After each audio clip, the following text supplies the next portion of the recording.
in this whole conversation. Well, we've already spent 15 minutes talking about something that wasn't on the rundown for today, so let's get to it. Previous lead story before we went down the free agency tampering rabbit hole. And we knew this was going to happen, and it didn't take much time. On the same day last year that the NFLPA published their report cards, February 26th, the same day they leaked in February of 2026, on February 26th. I knew it was going to happen. We did. Well, I've had a few people go, well, there's going to get leaked. It's coming out. The way the NFL did this, by challenging the entire report card process, because there were two arguments by the league. One, you're not allowed to make these. We have a separate provision in the CBA for the league and the union to come together and do a survey. The NFLPA's response was, we haven't done it in 10 years. And beyond that, the arbitrator found that they're not mutually exclusive, or they are. Either way, you can do both. Yes. You can do a joint survey, and the union can still do this. So the league tried to kill the whole thing, and the league failed, but the league successfully got a ruling that you can't publish it.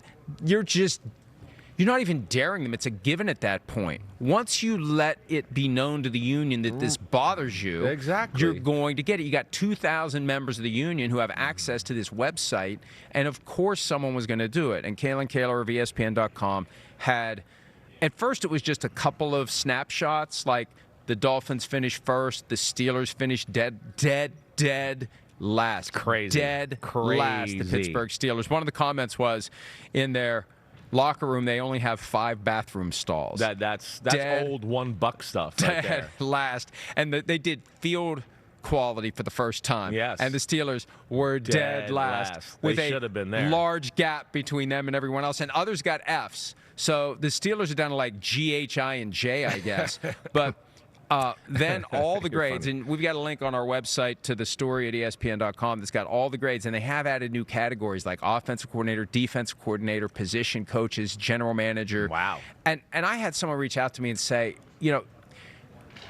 it's one thing to have broad observations about how the families are treated, what the facilities are like, what the field is like, but if you let it become personal to individuals, that can be very, very problematic. I would agree there.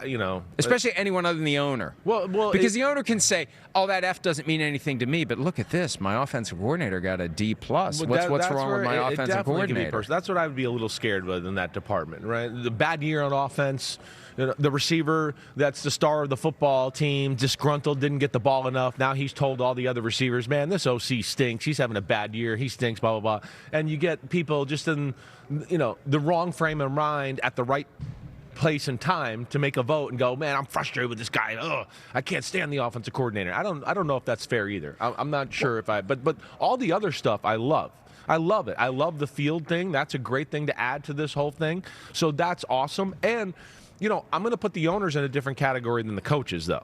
I still think that this should be there. Well, this all reflects them. It's the only way to hold the owners accountable. There's got to be anywhere, some checks and balances here. Yes, there has to be. And in a league, again, even though I stick up for the coaches and just go, I don't know if it's good, there is a part of me that goes, man, well, those same people are real cutthroat with the guys on their football team and the roster and all of that. So maybe there is a nice checks and balances there. But I guess ultimately I don't agree with that. But we know the players are held to a standard.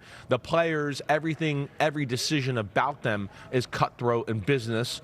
And this is the one chance the players have to kind of explain their side of the story and maybe why business isn't going that good for their football team and why the players aren't playing that good because the business around them isn't supporting them the right way. And that's where I'm in favor of these report cards. Hi, it's Mike Florio. Thanks for watching PFT on YouTube. Hit subscribe for the latest news and analysis from Pro Football Talk.